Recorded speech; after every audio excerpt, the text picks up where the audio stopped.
Salut, c'est Géraldine et bienvenue sur ce nouveau podcast consacré à mon projet de garde-robe capsule. Dans un de mes précédents podcasts, j'avais parlé que je ferais peut-être une vidéo bilan de la garde-robe capsule et j'en ai pas fait. Donc je vais le faire rapidement là, puis après je vous montre ce que j'ai cousu pour ce mois-ci.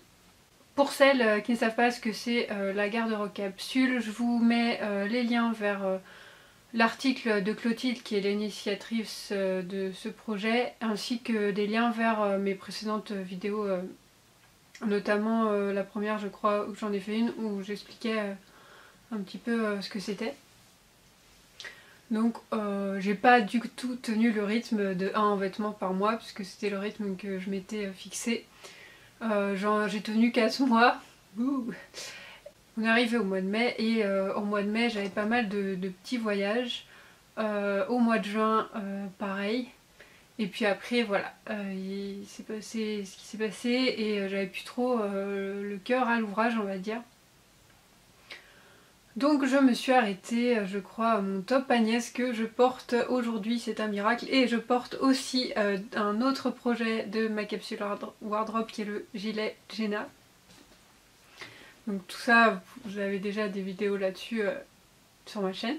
Donc, sur les 4 projets que j'ai fait jusque là, il y en a 2 dont je suis assez contente. Donc il y a le gilet et le Scoot Tee qui est un top basique noir en chaîne et trame, donc pas en jersey. Donc ces deux projets là je les aime beaucoup. Alors le gilet, autant vous dire que je l'ai porté je sais pas combien de fois, je l'emmène partout, je le porte souvent, il est hyper confortable, je l'emmène en voyage, enfin bref. Donc il commence à tirer un peu la tronche le jersey, mais bon, ça va encore. Donc ça c'est vraiment mon projet le plus réussi. Après le Scoot Tee je le mets un petit peu moins parce qu'il faut le repasser que ça me saoule. Et j'ai ce top Agnès qui est un peu mitigé pour les raisons que j'ai citées dans la vidéo qui était consacrée à ce truc, à ce t-shirt. Voilà, il est un peu trop transparent, un peu trop moulant, mais ça tient au tissu et pas du tout au patron. Et puis après il y a un peu le fail de janvier de la petite robe noire qui est quand même trop petite, donc je ne porte pas. Je l'ai portée une fois je crois pour aller au restaurant avec une copine et puis c'est tout. Donc voilà. Bref, j'avais un petit peu mis de côté ce projet. Et à la fin du mois d'octobre, il y a Clotilde qui a posté son pantalon safran qui était son projet donc de garde-robe capsule pour octobre. Et ça m'a redonné envie de me coudre moi aussi mes projets, surtout que j'avais le pantalon safran dedans, donc je vais pas faire là, j'avais pas le temps de faire pour le mois d'octobre, sachant que j'ai jamais cousu de pantalon, donc il me faut un peu de temps. Donc j'espère le coudre le mois prochain. Et là donc, j'aurais pas dire donc, je voulais un projet assez rapide à faire puisqu'on était quand même à la fin du mois d'octobre, donc j'ai choisi la jupe et donc ce modèle, ce patron, donc qui est la jupe Holly Burn de Suaolic. Donc je vous ai déjà parlé de cette jupe dans un des podcasts il me semble, puisque je l'avais déjà cousue l'été dernier dans ce tissu. Et j'aimais vraiment, pardon j'arrête pas de picoter, j'aimais vraiment j'aime vraiment le tombé de cette jupe quoi. Je la trouve simple et jolie et elle me va bien. Si vous connaissez pas donc cette marque, c'est une marque de patron canadienne qui est plutôt pour les filles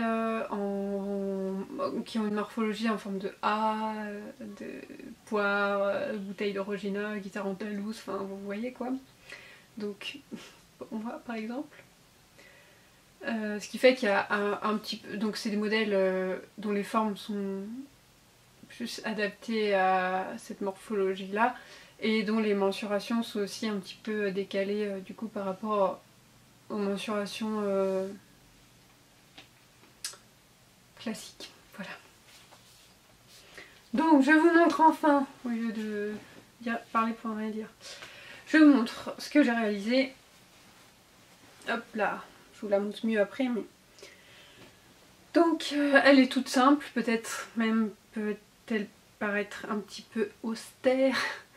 Je l'ai fait en chambray carbone, enfin couleur carbone, de Amandine Chasselier, donc les trouvailles d'Amandine. Donc pour celles qui ne connaissent pas, c'est du tissu bio et fait en France. Donc je suis assez contente et fière de pouvoir d'avoir cousu ce tissu. Je l'avais en stock depuis un petit moment. Pour les nouvelles abonnées qui n'auront pas regardé toutes les vidéos parce que c'est juste impossible de regarder toutes les vidéos, j'ai déjà parlé donc d'Amandine. J'aime beaucoup ce qu'elle fait, j'aime beaucoup son travail, j'aime beaucoup ses tissus. J'aimerais en coudre plus souvent des tissus bio, voilà, mais bon bah c'est un budget et puis bon pour l'instant je voudrais un peu vider mon stock. Dit la fille qui remplit son stock plus qu'elle ne le vit. Bref, j'avais ce tissu depuis plus d'un an, oui facile plus d'un an, voire deux, voire trois même peut-être, je ne sais pas. Et j'avais un grand coupon de 3 mètres, là pour la jupe il en fallait 2. Je sais pas, il me reste 1 mètre, je sais pas ce que je vais en faire encore, mais je trouverai, je ne m'inquiète pas pour ça. Qu'est-ce que je voulais dire d'autre? Donc pour en revenir au patron, donc il y a 3 versions de jupe. Il y a une jupe mi-mollet, une jupe, enfin, en fait une jupe midi, une jupe qui arrive au-dessus du genou et une jupe qui arrive à mi-cuisse par là.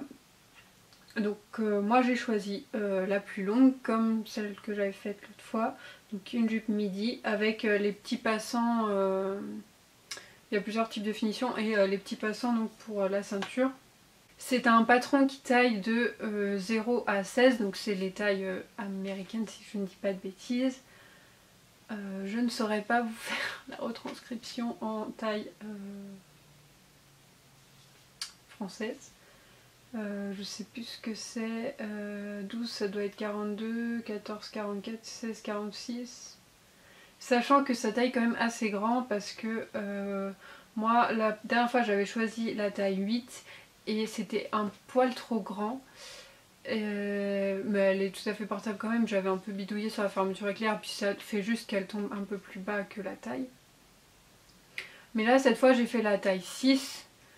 Et parce que ça correspond pile à mon tour de taille. Mais j'ai dû découdre la fermeture éclair pour voilà, pour me laisser un tout petit peu plus de marge parce que c'était un petit peu trop serré. Hein. Je pouvais plus manger quoi. Je pouvais limite plus respirer non plus parce que c'est quand même très taille haute. Voilà, mais là c'est nickel. J'ai défait la fermeture éclair, je l'ai refaite et puis voilà.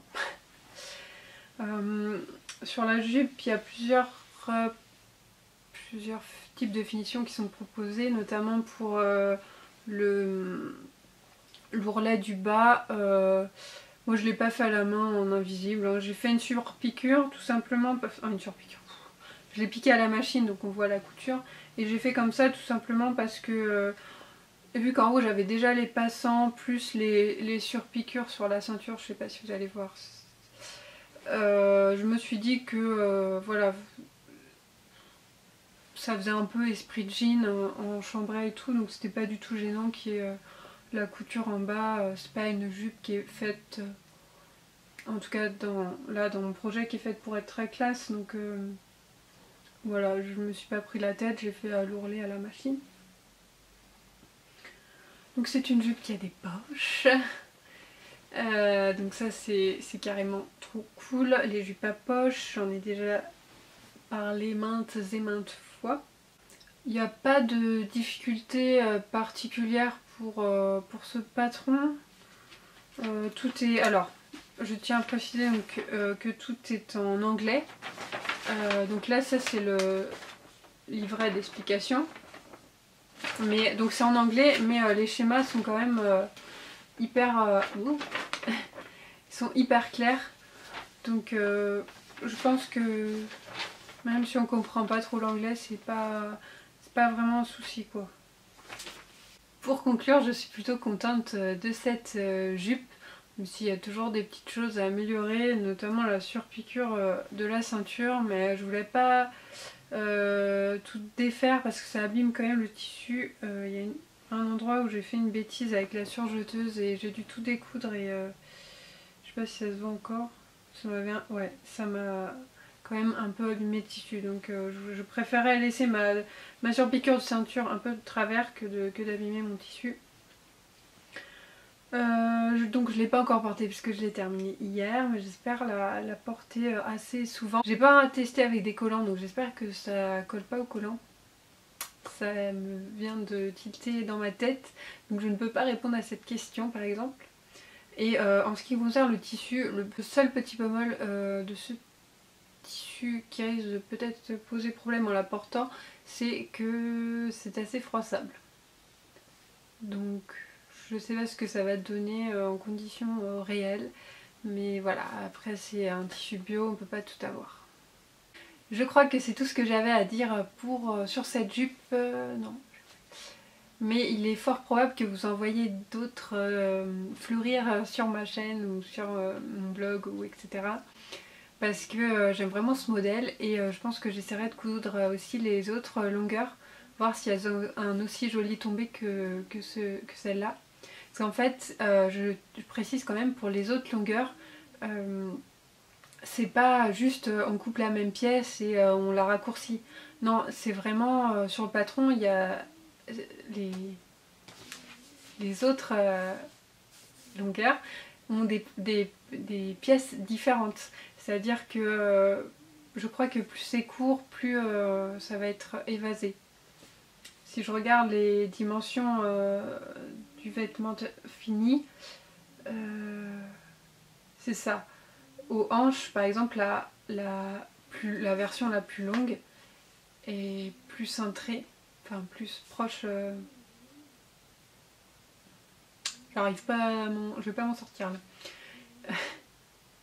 En fait, si on prend la mesure aux hanches, plus la jupe est courte sur ce patron, plus la mesure aux hanches sera large en fait. Donc on a une jupe plus évasée quand elle est courte que quand elle est longue. Donc c'est vraiment pas juste une histoire je raccourcis la jupe quoi. Il y a vraiment... En fait c'est un peu comme avoir presque 3 patrons dans un seul quoi.